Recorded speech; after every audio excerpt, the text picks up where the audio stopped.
Okay, my name's Drew, and I'll be showing you a quick tour of Dropbox, which is a new way to store and share files online.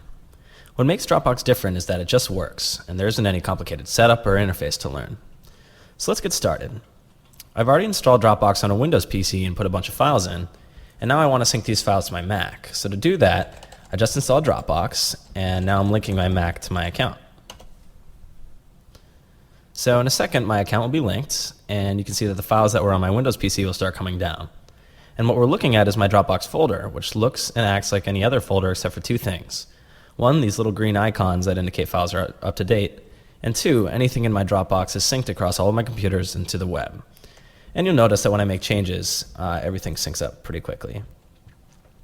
And as another example, I'm going to log in my Windows PC, where you'll see that not only are the changes from my Mac already here, but if I make another change to a file, so for example this picture of a platypus,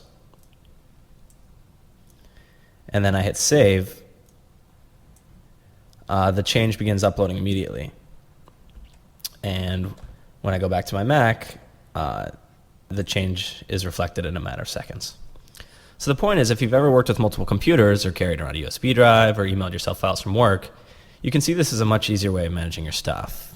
And we also protect you from the bad things that can happen to your files. So if I delete a bunch of stuff, we have this web interface where you can not only get to your files in case you're not at one of your computers, so here are the contents of my Dropbox here, but we have this show deleted files link where you can select a file that you've deleted, and then you have an option to bring it back in a couple of clicks. So I'll do that, and instantly the file's back. And not only do you have the option of restoring the most recent version, but actually any prior version of a file, because every time you make a change, Dropbox saves a snapshot. And Dropbox is also very efficient about the way it handles changes to files and sends only the pieces that change. So in the case of the platypus picture, just sending the delta saved over 80% of the bandwidth. So that covers a lot of how we make it easy to access and protect your own files, but the other half of what we do revolves around making it really easy to share and put files online. So normally if I want to share something, I have to send an email attachment or something like that. But Dropbox has this special public folder where every file you put in here has a URL associated with it. So I can get a public link, and then I can paste that into an IM window or an email or a blog post, and it does what you'd expect. So that's great for individual files, but we also make it possible to share entire folders. So all I have to do is right-click any folder, and then there's this option to share. And then all I have to do is enter in email addresses of people I want to share the folder with.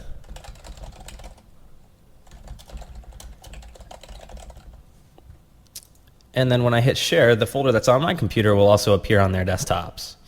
And as a better example of this, I'll actually accept an invitation from one of my friends who invited me to join his shared folder. So when I hit accept, inside my Dropbox, there will appear this Dropbox Trade Secrets folder with files from his computer in there. And then when I put files inside, those will appear on his desktop instantly. And then when I refresh, you can see the changes reflected. Okay, so shared folders are great for collaborating on projects, or sharing documents, or photos, or music, or any kind of file. But the last thing I'm going to show you is the easiest way to put photos online. So Dropbox comes with this built-in photo gallery, which is probably a lot like the ones you've seen before, except that the difference is ours is tightly integrated into the desktop. And I'll show you what I mean. So if you have a folder full of photos, like this one here, all you have to do is drag it into the special Photos folder inside your Dropbox. And when you refresh the photo gallery, Dropbox actually creates a photo album with the same name. And all of your albums include these secret links that you can then share. So hopefully that gives you an idea of how much easier Dropbox makes it to share files. And with that, we'll wrap up. We're still in private beta, but you can visit us and sign up to give it a shot at www.getdropbox.com. Thanks.